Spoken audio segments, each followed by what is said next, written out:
Besede predstavljajo bistvo sporočila, ki ga želimo posredovati drugi osebi. Bistvo vsakega sporočila so človeške potrebe. Se pravi, kadarkoli nekaj rečemo, je to naš poskus, s katerim skušamo zadovoljiti eno izmed naših potreb.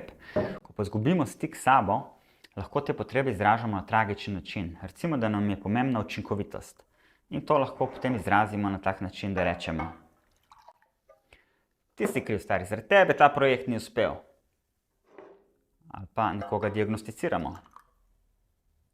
Mater, si ti nesposoben, stari. Mater, si ti kreten, stari, ej. Ali pa nekomu zagrozimo. Zdaj, če ne boš tega naredil do jutri, tam so vrata.